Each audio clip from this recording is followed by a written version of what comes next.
Hey, I'm Sarah, and this is the Goddess in Training podcast. This isn't about being perfect or polished or having it all figured out. This is about what happens when you actually start listening to your body, your intuition, your patterns, your truth. I'm asking big questions and having real conversations, sometimes messy and sometimes magical, with people who've lived through it, grown through it, and still don't have all the answers. If you've ever doubted yourself, betrayed your gut, or wondered if you're the only one, you're not. Let's talk about it.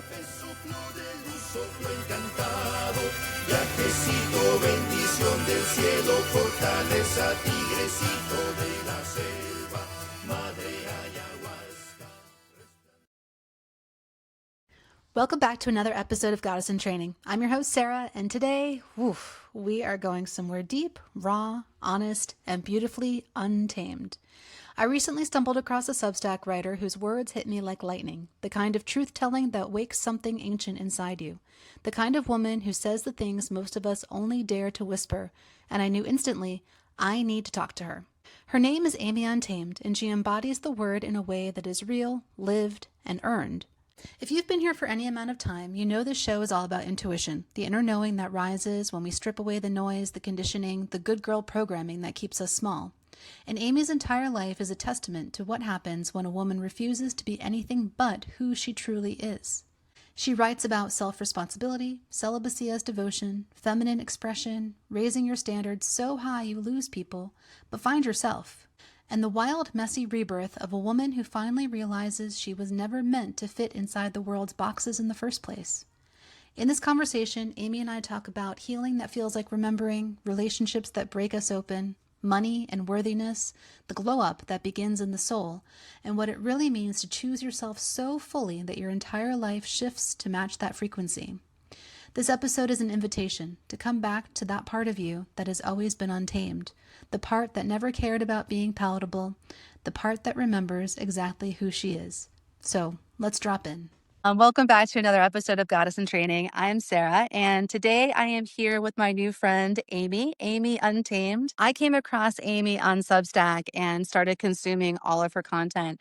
And I love it so much because we talk about intuition on this show. And I feel like to really tap into your intuition, you have to let go of all of the preconceived notions we have, all the things that we've been programmed to believe about ourselves. And the word untamed just really captures that. It's like, let's just get back to who we are and our true nature.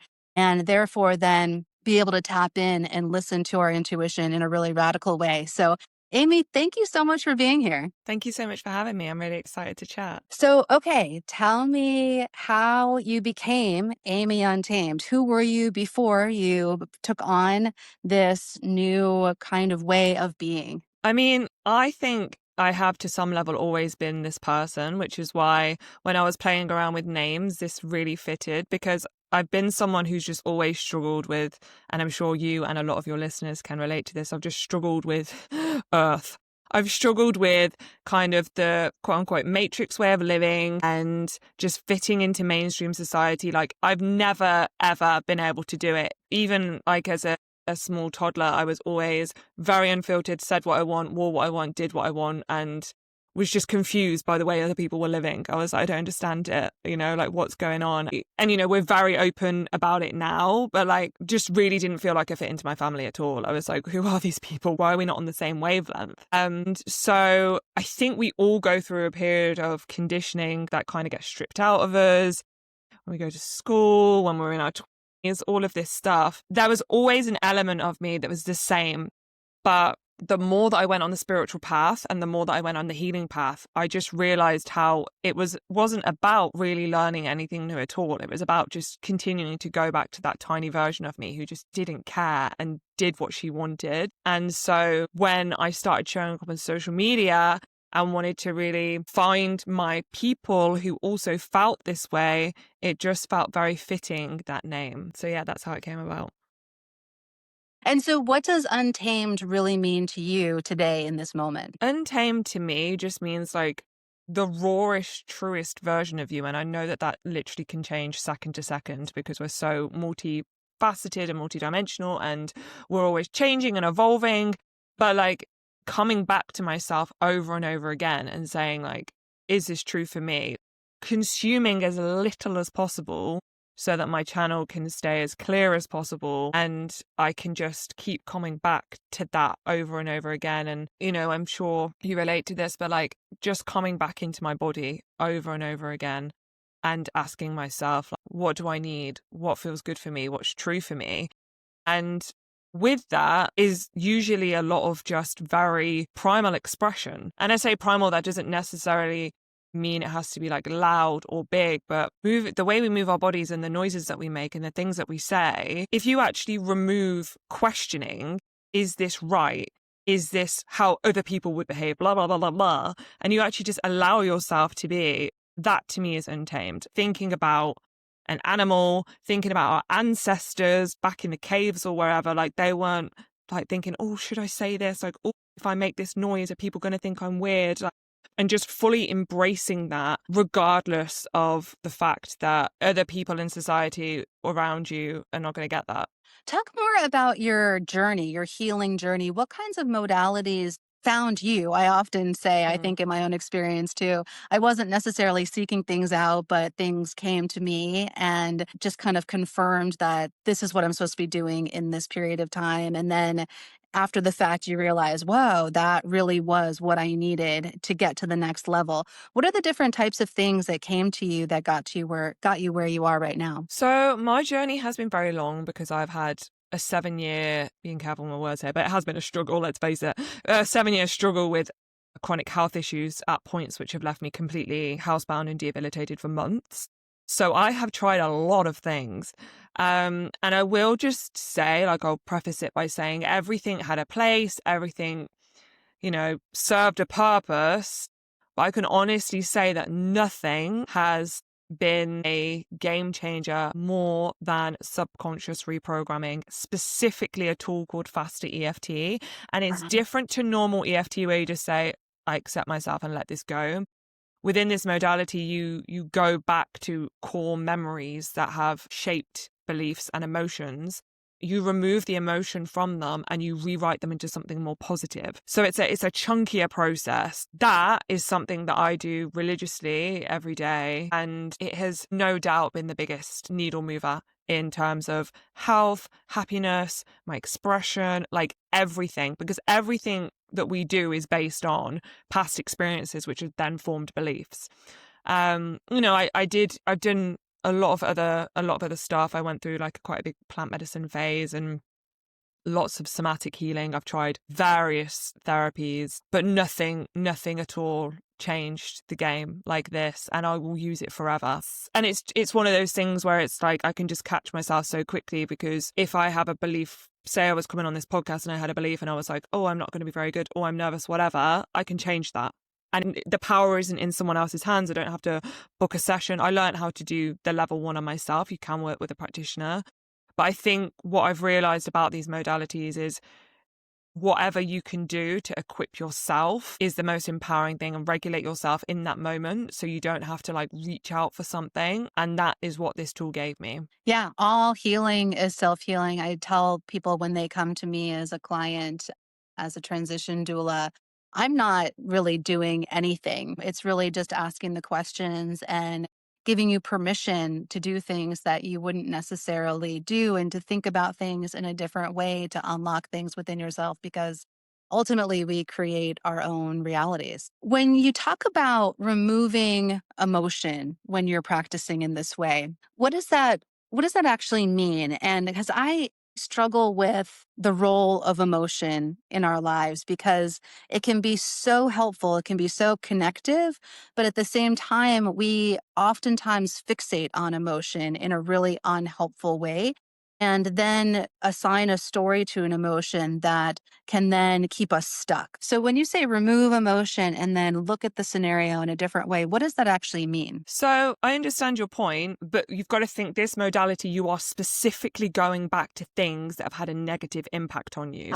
So Okay. you're not just, it's the purpose of it is to rewrite negative things or things that have shaped a negative belief system in you. to something more positive. So I totally agree we can assign too much meaning to emotion at times.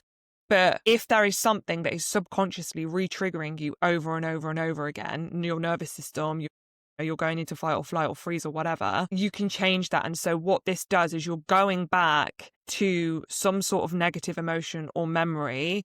You're tapping out, I say removing, but like you're clearing the emotion so that all that's left is an event which then you change to something more positive. If you're in fight or flight response, you can't change a negative thing to a positive one because you're fighting for survival. So the first thing you do with faster EFT is tap down the emotion so that you're calm, and then you can change it to something more positive and rewrite that, and then you replay that in your brain and your nervous system, just like visualization and feeling it essentially. But to do that, you have to get to a point where you're calm enough to do it, if that makes sense. Yeah, totally. That totally makes sense. So, in your content, you talk so much about relationships and being in a place right now where you've been celibate for over a year.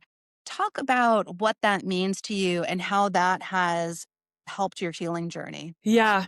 It's so interesting. My content has changed and evolved over the past year, but this is the message that I can't let go. And I think it's because I first just want to say that all of my messages, everything that I share is rooted in radical responsibility. It's not about like hating on men and men being the bad guys and us being like more evolved or whatever. What I am really keen on doing is empowering women to look at their patterns, to look at where they're outsourcing and take radical responsibility for that, because you can keep blaming men till you're blue in the face. But until you choose to take reins on your own life and say, why am I continuously attracting these people? I want to bring the power back to women. And that's what my message is. And because I have had such a interesting journey with that, I mean, I'm sure my story is very relatable to many women, but learned from a young age that, you know, I have to grasp for love, fight for love, change myself for love. That continued into my teenage years where I was just looking for love in all the wrong places. I was getting into relationships that I knew intuitively were not right for me. But it was like, well, he's not totally awful. And, you know, it could be worse. And like, or like my body literally freezes up when we have sex, but maybe that's me. Maybe that's me. And, you know, I have been in a few long-term relationships, and I just noticed this pattern playing out. And also the biggest catalysts for change in my life and for that kind of everything completely shattering and falling apart have been relationships and breakups. So I went through a really big breakup 5 years ago, which was really traumatic. And I just lost myself. Like I lost myself. When I look back at how I behaved, it's very cringy because I begged him back. I literally completely abandoned myself. It's actually what caused me to get very, very sick because I just threw everything about myself out of the window because I was just so desperate to be loved. From that place, then got into another really traumatic relationship. That I'm a big believer that when you think that you've healed something, so I was in a place where I'd been celibate for 18 months after this traumatic breakup. I really thought that I was on like the high and mighty evolved path. I was like, I'm so healed. I've done all this work. And then I got into a relationship which was by far the most traumatic relationship I've ever been in my entire life because I hadn't actually healed it. I just kind of sugarcoated it. And within this relationship, I just got sicker and sicker, and I just continued to abandon myself over and over again. I knew that it wasn't right for me, but instead of just seeing it for what it was, I just kept thinking it was something that I needed to fix within myself. It was like, I need to do more healing work. There's something wrong with me if I just can't be with this guy. Like, I took on too much responsibility, which I think is a pattern in women. It's like, we need to do more healing. We need to do more fixing. It's like, no, babe, your intuition is telling you to get out. Just get out if you can. When I finally made this decision to end this relationship, it literally, my body woke me up at 3 a.m. I was like, head over the toilet. And it was like, God was like, if you do not end this, it is going to kill you. It was that bad. And so I didn't know what I was going to do. I had no money. We just signed a lease of a year together, which I put all the money down for, and he was paying me back. So I was very scared because I was like, what am I going to do? I was very sick, so I wasn't earning any money. whoever, God, the universe was like, you don't have a choice. Like, this is going to kill you. And that's when I made the decision, like, I need to have a long, hard look at myself. I need to look at why I got into this relationship and stayed in it, because I'm not responsible for how he treated me, but I am responsible for the fact that I thought I was worthy of this. And I just thought someone who loved themselves would not have been in that relationship, truly. And so then I was like, I need to take some time out. And I can honestly say it is one of the most empowering things I've ever done, because I say celibacy and that can mean different things to different people. It can mean just not having sex. But for me, it was like, no, I'm off men. I'm not on the dating apps. I'm not dating. I'm not seeking. I am going to sit with myself and learn about myself. And the next time I get into a relationship, it's going to be healthy and conscious and loving. And so that's the journey that I've been on for nearly a year and a half now. I've just opened myself up recently to kind of dating again. I haven't actually been on a date yet, but like energetically, because I do think that's the next stage of healing as well. Like you kind of have to put yourself out there and be re-triggered or whatever. But it was really about coming back to myself, learning what I actually want, looking at my patterns, and giving myself the love that I kept desperately seeking in all the wrong places. Wow. It's so beautiful. I'm a firm believer in my experience in life has been that we really truly need to love ourselves at the level that we want to be loved at before we can actually call in and bring in that love. So what kinds of things do you advise women do to get to that place where you are healed and loving yourself in this really just all-encompassing way without trying to impress another person? The first thing is, and this is the bit that prevents most people from actually doing this, but I want to be open about it because it's icky. You have to, first of all, sit through the discomfort of being alone. Because so many of us, and I say this because I had this period when I initially went through the breakup, we want to fill that hole. We want to numb that feeling that is like, oh, am I going to die alone? Oh, am I ever going to find someone again? Like, oh, like I need a distraction. The first thing to tackle is that, because we are so used to distracting, even if it's picking up our phone and scrolling on TikTok for 4 hours, even if it's chocolate, there's always something that we can be numbing, and you have to become conscious of that. And you have to really go there and sit in that discomfort. And, you know, if you need professional help, get it. I had a mentor that helped me through that particularly messy period. And she was incredible. But in that messy period, you're going to learn so much about yourself around, you know, what your distractions are, what your core fears are. And I mean, analyze is a strong word, but like pay attention, because this is the stuff that you can reshape and is then going to put you out onto the other side as a more empowered woman. Your limiting beliefs. So this is where the subconscious reprogramming really came in for me, because it was like, I could look at myself and be like, okay, why did I get into that relationship and why did I stay in that relationship, and dig back into that and be like, well, it's because if I didn't, then I'd never be loved. You know, if I raise my standards, people are going to think I'm too much. People are going to think I'm too picky. Men won't like me. You know, all of these stories, and choosing to change them and rewrite them. So that is like the bit that's like, that's the bit that makes you want to crawl out your skin. I ain't gonna lie. That's the tricky bit. And not just reaching out to a man, whether that's on an app or in real life, to just like get that hit of like, I'm good enough. So like the subconscious reprogramming bit is and the discomfort bit is totally necessary. And then it's coming into your body and asking yourself continuously at first, what feels good for me and what doesn't. Yes. And this is important because so many people are not used to asking themselves that. They're just going about their day, doing the things, eating the things, no idea. And so all the time I was like, okay, how does this feel in my body? And the things that made me feel good, even if it was just like in the morning, like having a cup of cacao and being like, actually, this feels really good. Like take that and run with it and do more of it and romanticize and like embellish that.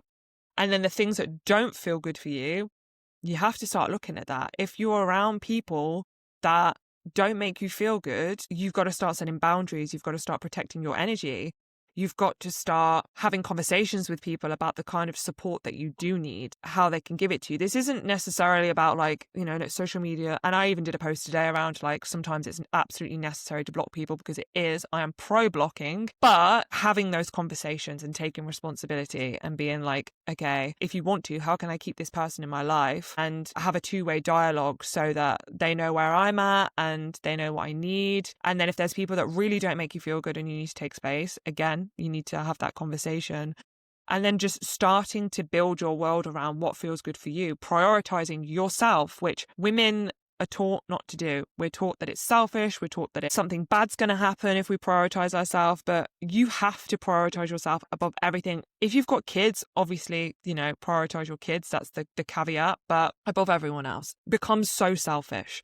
I am the most selfish person I know, and it doesn't mean that I don't have a kind heart and I don't care, but I will not give if I don't have anything to give. And the thing is, once you start communicating that with people, at first they might be like, oh, she's a bit like on a high horse or whatever. They get over it, they get used to it. And then now no one would bat an eyelid if I'm like, no, I'm not coming to that because I don't want to. So there's that. And then the other important piece that I rave about is expression. When you do all of the things that I've just mentioned, it's going to free up space in you that you didn't have before. You're going to be feeling better. You're not going to be leaking your energy, and you are going to notice parts of yourself come back online. Roll with that. Okay. It doesn't matter if it doesn't make sense. It doesn't have to be a perfectly curated piece of art that you put out into the world. Just do it. Like when my energy first came back online, like I was writing poems, I was writing songs. They didn't go anywhere. But it was me coming back into that, which then eventually led to me building this brand. But like express in whatever way feels good for you, because that is leading you to your purpose, essentially. And when a woman is living in her purpose and she's being selfish, she's happier. She's happier, she's healthier, she's hornier. Yeah. Yeah. And you're at that vibration where you're just magnetizing all of the good things that we are worthy of. We are all worthy of the abundance that is here in this earth. And I think we're just programmed to think that we have to try all the time and we have to work so hard and we don't deserve things unless we're working hard. And that is such fucking bullshit. It really is. And I think the more of us that realize that that's bullshit, we're going to really change the world. One thing that you said about being a mother, though, and putting your children first. As a mother, I will tell listeners that is my belief that you always put yourself first, even when you have children, because it's the whole, you have to put your own oxygen mask on first. You cannot show up for them unless you are fully living your own truth as well. And I've been in both positions. I feel like I'm more living my own truth now. And the way that I can show up for my children is just more authentic and with so much more energy and love, rather than in a past life where I was just scrambling. I was existing. I was just surviving. And the way that you can guide and teach your children is just so different when you're in those two different mindsets. Sure, you can keep food on the table and clothes on their back, but raising children is so much more than that. And I think that we really need to be caring for ourselves first. 100%. I'm not a mother. I just want to say that I think I was thinking more of like basic, like Maslow's hierarchy of needs, Right, like right, the right. essentials. Right. But yeah, I completely agree with you.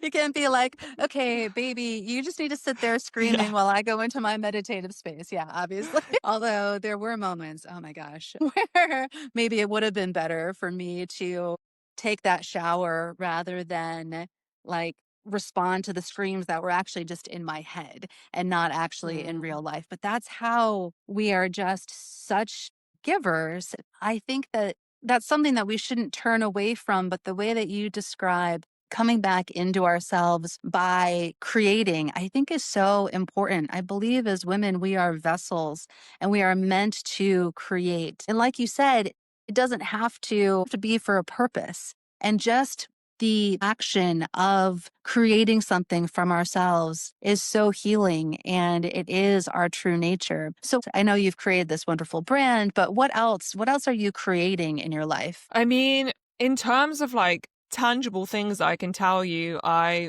write songs and like play. I'm a fan of just anything you don't have to learn. You can shake a tambourine, a maraca, like anything simple. But I do have a guitar as well. Although when I've got my nails on, I can't do it. I'm not there yet. I love to write. I was laughing earlier at my friend. I was remembering, like, I'm one of those people that, like, if there's something I want to do, I'll just be audacious and do it. And in January, one of my big things that I want to do, like a vision board thing for me, is I want to create audio erotica for women. And I actually never done it in my life, never voice acted. I actually sent a bunch of auditions out to loads of brands and just sat on my floor in January at the beginning of this year, like moaning down a microphone, and just sent them round because I was like, this is a part of me. Like, I want to create these scripts for women. I didn't hear anything back, but I just think it's so important not to think it through too much. And that's what brought me over to Substack. I was like, okay, I want to write. And I always had this belief, I'm not a writer. And I was like, who says? I can literally type words, and I'm just rolling with that for now. But I see myself just co-creating life, like the social circles that I'm wanting to build, the opportunities that I want to build. Like it's all a creation that starts with me feeling good and me being visible and following those intuitive hits. So I see literally everything as a creation, to be honest. Mm-hmm. I agree. One thing that I think I've struggled with, I've always kind of taken pride in being an adaptable person. And I just wrote about this recently. And I've come to the realization that in order to be adaptable, I have squashed parts of myself. And one manifestation of that is, well, I'm just easy. Like I can wear whatever. I don't pamper myself because I'm just an easygoing kind of person. And I've been getting messages from my spirit guides saying, like, no, no, no, fuck that. Have your glow up. Go spend money on yourself. I don't know if I could do nails, but maybe, maybe just put more care into my vessel and into my body. And I still have some resistance against that because I grew up poor and I feel like, this is extra money that isn't a necessity. But I feel like in a way it is. And so I think I saw some videos about you talking about a glow up that you've been going through. Talk a little bit more about that and the investment that you've put into yourself. So I think, as someone who's kind of been on a spiritual journey, a huge part of that was realizing that it's okay to look not spiritual. Okay. Because the truth is, in my heart, I'm a raging hippie. Like, I love to be barefoot. I haven't wore bras or underwear for like 5 years unless I'm bleeding. Like, I can just be very like going and just like free. But I kind of had this realization. I was like looking at the beliefs around that, and I was like, why? Why do I do that? Is it actually because of comfort? And is it actually because I'm so free? Or is it because I have like this judgment around people who spend money on their appearance and get fake nails and dye their hair and wear lots of makeup? And I realized that I did. And I was like, well, who says? Well, my whole thing is I'm always like, who made up that rule? Like, who made up that rule? And I was like, no, I don't like that. And so I started experimenting with clothes and makeup. I did one of those color assessments and I found what colors really worked for me. And they're all like baby colors, like pastel colors. And it was just fun. I wrote a piece on Substack around this recently. I know it's a huge part of my path to get super, super rich, subjective, I know, and then be a living example of that for women. Because the truth is, we carry so much bullshit around earning money, having money, what it means. It means we're less spiritual. We can't charge for our services, whatever. Money is the most spiritual thing ever. There is no finite amount of money. If you earn loads of money, if I earn loads of money, it's not going to take money from someone else. Like, that's just not how it works. And I believe that more money in the hands of women makes the world a better place. Like, I know that I want to earn money, not so that I can like fly on a private jet and get like, I don't even know what a good car is because I'm not into cars. You do that if that's for you. I want money so that I can invest in other women's business. I can go for weekly massages by a woman. I can buy my clothes from an independent woman. That's why I want to be rich. And I just think that we've just got to keep peeling back these layers, because what I've noticed as well about building a brand is I'm very big at looking at other creators, and I think there's a specific mindset for people that get rich. I really, really think there's a mindset. And I've really been tapping into that and investigating it. And let me tell you, the men are not sat around going, but I'm not very spiritual if I earn loads of money. Oh, but what will people think? They don't care. And then they're getting richer. We're not, because we're so tied up in trying to be these like redeeming like angels put on earth that self-sacrifice, and there's no badge for struggling. There is no badge for struggling. And I just came to this realization the other day. I was like, I am sick of struggling. I don't want other women to struggle. I'm getting rich and I'm claiming it. And as part of that, I was like, well, would a rich and successful person wear the same dress for like a week and not take care of their appearance? No, she wouldn't. And so I was like, well, I need to step into a new frequency and I need to claim this. And as part of that, I was like, getting my nails done is not a regular thing for me. The other day I was like, okay, I'm a rich person. I'm getting my nails done. And it's amazing how these little things can just make us feel a little bit more upgraded, whatever that is for you, and just step into that version of myself before I am that version of myself.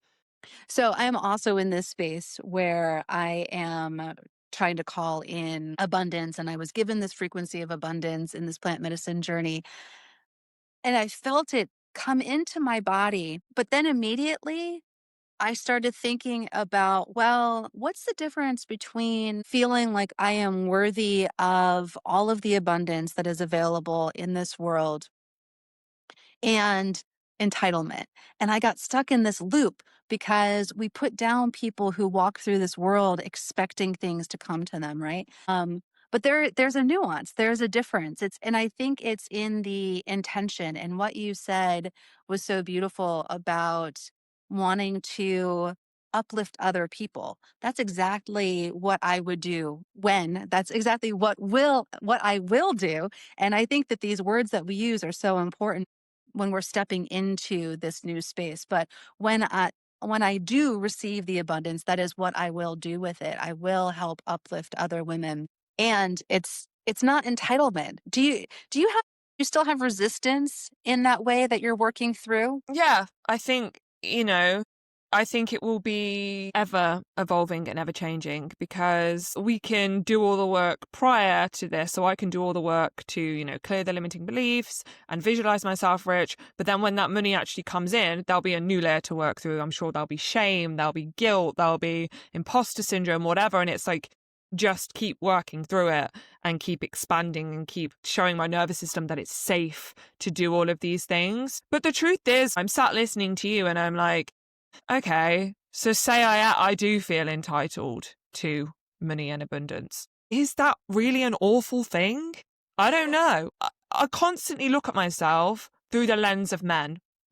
And I'm not saying we need to be like them, but I'm saying sometimes as women, because we're so beautifully emotional and caring, we can just get a bit too caught up in it. And I really sometimes don't think it's that deep. I think if you are using it for good, if you are acting in integrity, I don't want to be a billionaire and hoard all this money and like never give any of it back.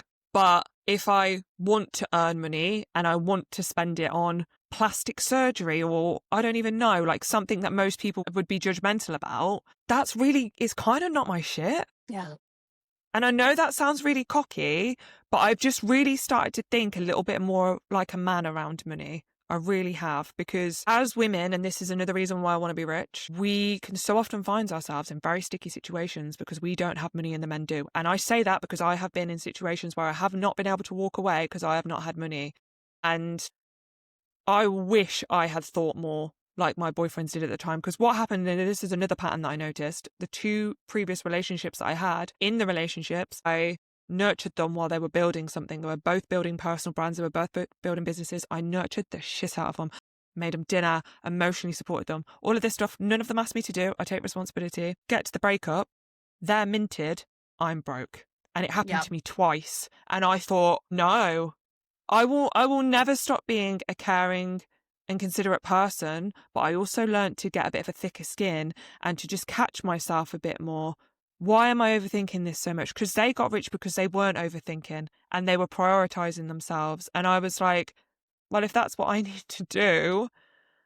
So I get it, but I think at the same time, as long as you are going to sleep at night, you're checking in with yourself and you're like, I am being true to myself. You are always, especially with money and status and success, going to get people hating on you and judging you.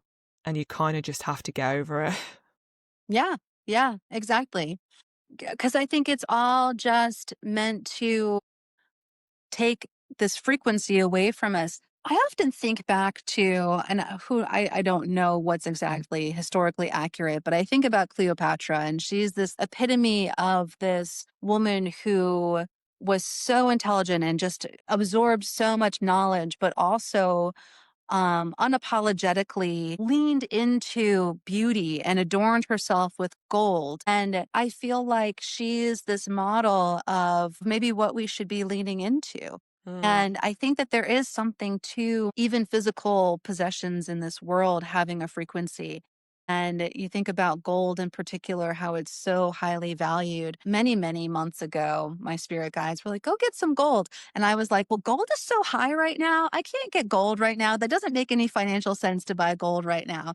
But maybe that's why I got a little bit stuck because I didn't go buy the gold. And because maybe if I had gone and gotten a gold necklace, it would have brought me up to that higher frequency, which would then magnetize even more abundance. These are things that we just don't think about because we're always so worried about perception and yeah, it's the lack mindset. It's just the am I worthy of this, and why am I worthy over all of these other people in the world who are mm. struggling?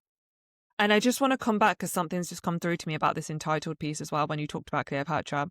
Is it that you are actually entitled, or is it that you don't want to be perceived as entitled? I think Um, that is a key difference because if you look at Cleopatra, guarantee she had a bunch of people. I don't know what it was like back then, what people were like in terms of judgments, but now people are about, oh, she's a bit entitled. I talk about this a lot as well with women that raise their standards, like all the time. It's like, bloody hell, you're a bit difficult. Bloody hell, this, your standards are too high because I know what I want and I'm not afraid to communicate it. And that has been branded as arrogant, entitled, whatever. And I think it can be the same with that. Are we entitled? And again, it's so nuanced. I don't know the dictionary definition of entitled, but when you're going through that thought loop of abundance or entitled, is that a true internal reflection, or is it I don't want to be perceived as um, entitled? And that's the bit that I'm constantly working through because it's like inevitably people are going to judge me and have things to say, as they do online all the time. Like I get comments from people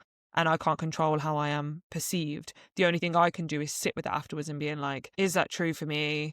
And if not, then they're entitled to their own opinion, free will. If it does bring something up for me, it's either I'm bothered by their opinion and I can rewrite that, or I've acted out of integrity. And then I can change that. But again, it's not getting too stuck in it and like going down this hole of like, I'm an awful person, I'm never going to show up again. It's like, right, didn't feel great. We get back on the horse tomorrow and we go again type of thing. Going back to relationships, it's been easier to figure out and to embody that frequency of being worthy of everything in the world. I've had tons of shit relationships and times that I have compromised and it didn't feel like I was compromising at the time, but then in retrospect you're like, that's not, I wasn't me. I wasn't fully me. And just recently I feel like I got it. I got it. And I was like, in my next relationship, I want to be worshiped. That is the level that I am expecting. And I didn't have any pushback internally thinking that entitlement fear, that fear of not being worthy. I'm like, and I think it was because I got to that place inside myself where I am good. I am so good all by myself. I love being by myself. I have so much fun by myself. And in order for someone else to come in, I want them to worship me in the same way that I worship myself. And I think now that I've gotten there with relationships, it's the next hurdle to get there with money. And I don't know why money is harder for me in particular than relationships, but I feel like we're constantly climbing this ladder and leveling up. Do you do you have you had any experiences like that where you're kind of like okay, well I'm here in this area of my life and I want to be there in this area of my life, but there's just some kind of key that I'm missing or some kind of thought or perception that I still need to eliminate from my past and work through. I love that. the tapping modality. I think I need to learn more about that because it's such a real energetic way to be like, this is a limiting belief that was from before, and that's not where I am now. I work by the law of assumption. So every night when I go to bed, I say, show me what I need to see if there's something that I need to see. And if not, then I assume not. And if something comes up, I work through it and I move on. If it doesn't, I assume I'm on the right path, because sometimes we can block ourselves by thinking that there's more that we need to eliminate, more we need to eliminate because it's not happening. Maybe it's just divine timing, maybe it's just not your time. And that picking at it is like picking at a scab, like you're not allowing the wound to heal. And so I think that's why I love the law of assumption, because it's like, if you don't show me something very clearly through a dream, through a person, a message, whatever, I will assume that it's just on its way to me. I've had to practice doing that, but now that's where I'm at, because sometimes we don't get what we want for a reason that's only going to become clear when we finally get it. And that grasping, as someone who has to, I know it sounds counterintuitive, I have to work hard at not grasping. Surrendering and letting go of control has been one of the biggest parts of my healing journey. And I honestly believe that's why I got sick, because I was just trying to manhandle life so much and control it. But yeah, there's loads of stuff that I want and I don't have yet, but I trust that everything is working out for my highest good. So it's like I keep doing day to day, following those intuitive nudges. We'll just see what happens. I guess that's all we could do, because we don't have any control over it. One thing that came up for me when I was thinking about the word untamed is I have lots of dramatic things happen to me in my life. Like just yesterday, this kind of outlandish story about a family member. And I was telling a friend, and they're like, these things don't happen to everybody. And if I were to tell that story to somebody who doesn't know me, they would think that I'm lying because it's just so over the top. And sometimes I wonder why, especially when it's a negative thing. Like I had this necrotizing fasciitis and I almost died over the summer. I'm like, universe, why bring so much drama to my life? But then on the other hand, I think deep down, I play with it. It's like I feel alive by having this kind of untamed life. And I have this constant knowing that everything is going to be okay. And so I allow these really dramatic things to happen because they accelerate my healing and my growth and help me level up in these ways that are really quick and almost instantaneous in some respects. That when something happens and it's really forceful, it's that kick rather than that nudge. And I feel like I'm just jumping up the hill rather than walking up the hill in this way. Do you feel that way in your own life, that being untamed in a way is allowing things to unfold, even if it is fast or even if it is dramatic? So many different parts came up for me when you were telling me that story, because I do just think it's so nuanced and I can't just give like a blanket answer. The only thing I can do is share my own experience, and that is sometimes things happen very dramatically because there's a theory and it's got a name to it and I can't remember it, where it's when you are just in a life that's okay and it seems okay and you're pretty happy and it's fine and nothing awful's happening, it's pretty okay, but you are meant for more, then life will literally throw a shitstorm at you and to force you out of it, because you're not supposed to live this mediocre life that most people are living. So I think there's that. And I've definitely had experiences where I think definitely with health issues, it's like, okay, you have to strive for more and you have to put yourself out there, because I think I knew for a long time that I needed to be putting myself out there and be invisible, but I was so scared because with it comes so much good and bad. Mm-hmm. So I think there's that. There is also the kind of subconscious reprogramming part of me does believe that if my outside world is constantly chaotic, it's because my inside world is constantly chaotic. And that was reflected back to me over and over and over and over again. I can say this past year and a half since I've been celibate, since I've been focusing on myself and I'm more regulated, my life is not dramatic anymore. And that's not to say stuff doesn't happen.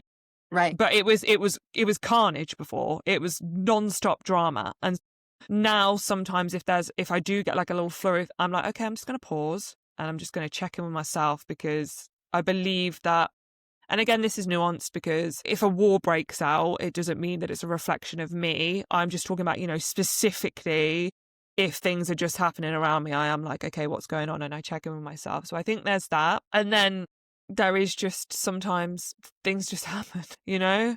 Sometimes things just happen and maybe we can't always see a clear reason why or a reflection of ourselves or whatever. And with that, I just trust at some point it will make sense. But I used to be someone who'd be like, why has this happened? Let me dig. Let me get to the root. And it was like, oh God, I'm tired. So I think you just have to intuitively feel which one of these is right for you. And that's where the sitting with yourself and using the tools and, just asking, yep, I'm open to guidance, and then just seeing what happens can be useful. I think so much of it is learning to what's yours and what's not. Like with what happened yesterday, I very quickly just came to this is not my circus. And I think the lesson for me was I was letting this person in a little bit and I'm not supposed to. That this is outside of me and I need to build those walls back up. What came up for me with what you were saying too is I am a meaning maker. I feel like when things happen, I want to assign meaning to it right away, which I think is helpful to some extent. But at the same time, I think that we get caught in this mindset that we always need to be fixing ourselves or fixing something. And what I'm realizing more and more is that I'm good. I don't need to constantly be grasping for the next thing and leveling up. It's more kind of settling in. I think what you said at the beginning, settling into who you are in your true nature, who you were as that 2-year-old child, the wonder, the love that you had. And that's really what we're meant to do rather than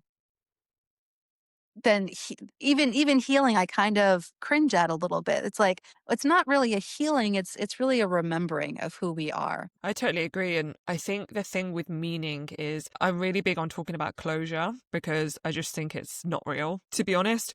Yeah. And I think that we often grasp for meaning because we think if we understand why, then we can move on with our lives. And one thing that I have learned in life is you might never find out why, because especially if it's a repercussion of other people's actions and behaviors, you can make up a bunch of stories why that will make yourself feel better, but we're never really going to know why. So you have to learn to give yourself closure. And most of the time, closure is just in the event itself. That's how Mm. I see it. If something has been removed from my life, that's all the closure I need. Then that's not supposed to be in my life. And maybe at some point down the line, I'll have this epiphany as to why. But pouring all that energy into trying to figure out why often just keeps us from actually moving through the thing that we need to move through. That's been my experience anyway. And that happens to us so much in relationships, the trying to figure out what happened and how can I do better in the future and how can I prevent this from happening? And I think you're right. It doesn't have to be that complicated. The door shut and don't open that door again. it's, it's one thing that I'm teaching my teenage daughter is when doors shut, I think they're meant to be shut. And I think sometimes we romanticize what was and the pieces of it that was and try to get that door to open up again. And I think the universe is pretty clear with shutting Mm. doors that they are just meant to stay closed. I think especially when it's something that's like really brutal, which I know is really, really difficult. Like if you have a friend that suddenly just doesn't want to be a friend anymore or a relationship, it's hard. But I always just think like, if they were supposed to be in my life, oh, but they will be in my life because sometimes doors do reopen. I'm not saying you go and reopen the door. Sometimes they might Exactly. just fling open again themselves. But I'm 34. It wasn't like this in my 20s. I used to, be like, I need to open this door again. Let me back in. I'm now just much more like, do you know what? It's all good. You don't need to hold a grudge. It's that person wasn't supposed to be in my life. This is not the time for this to happen. I'm going to let it go. It saved me a lot of stress, to be honest. One more thing that came up for me is we invest so much energy into relationships. How have you worked through that feeling? Well, what was the reason? Why did I invest so much of myself into something that then now the door is closed? Because for me, it's not necessarily the person, it's not necessarily the situation. but it's the fact that I've poured so much of myself into something and then to completely turn away from something that I invested so much into. How do you advise people work through that feeling in particular? I think if I just come back to my own examples, I just feel like it's all just lessons. Yeah. Because when I think about all of the energy that I invested, don't get me wrong, like, I think there's a period of anger and resentment that one must go through. I am not a love and light person.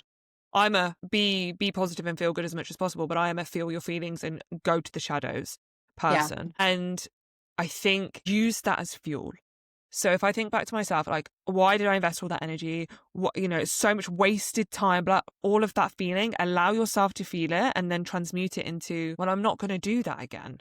I'm not going to leave myself and abandon myself again, because that's what I used to do. That was the energy. Instead of saying, what do I need today? It was, what does that person need today?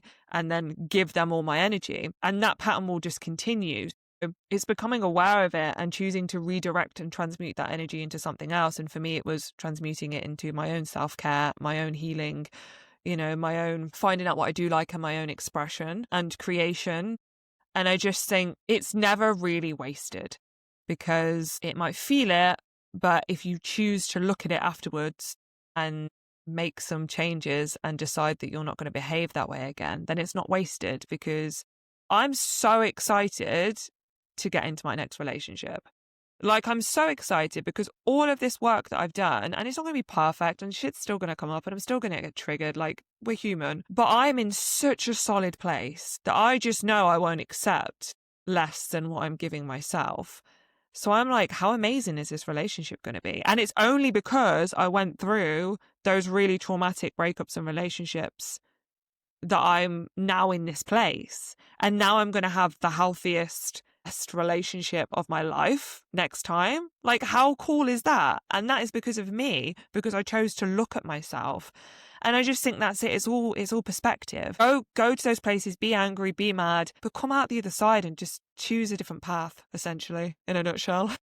Exactly. So, Amy, what's next for you? What are you excited about that's coming up? Well, we're just about to go into deep, dark winter in England. So I am just excited to just create with no expectations at the minute. I feel like I'm stepping into a new layer of saying what I want to say, because it is just constantly peeling back the layers, sharing my message, writing a lot more on Substack, and just allowing things to unfold naturally. I'm excited to just keep showing up and just keep creating and seeing what opportunities come from that. That's kind of in the place that I'm in at the minute, and getting cozy, because what else is there to do when it's so cold and dark? You have to romanticize it. I think those of us who don't live in England romanticize Christmas time in England. Does it bring up, is it as beautiful and lovely as it shows in the movies? Well, if we're talking about, like, for example, the film The Holiday, Mm. which I think most people have seen, I mean, it doesn't usually snow on Christmas, and most people don't live in a countryside cottage. I actually did live in a countryside cottage last year when it was snowing in January and February, and you couldn't do anything. The world, like England, we're not good with weather in England. Like, if there's like a tiny bit more rain than usual, or it's a tiny bit colder, or the sun is a little bit hotter, like everyone freaks out, and it's like people just can't handle it. So I personally just don't come for me, any listeners, but like, I'm just not bothered about Christmas. I'm really just not. I'm not religious, and I'm not a huge consumerism person. So it's just a bit of a non-event for me. It's like a lot of hype over nothing. So I'm actually spending Christmas on my own this year, which was an empowering choice for me to make. So I was like, I don't actually want to do any of this Christmas family stuff, so I'm not going to do any of it. It's just very grey and very dark and very rainy. And people get quite sad, which is why I'm just going to create, because that, to me, what's the expression is the opposite to depression. That's Euphoria. the quote. Joy. Yeah. Well, thank you so much, Amy. I am so excited to see what you do next. I feel like you have really big things right around the corner for you. So thank you so much for sharing this time with us. Thank you so much for having me. It's been a pleasure to chat to you.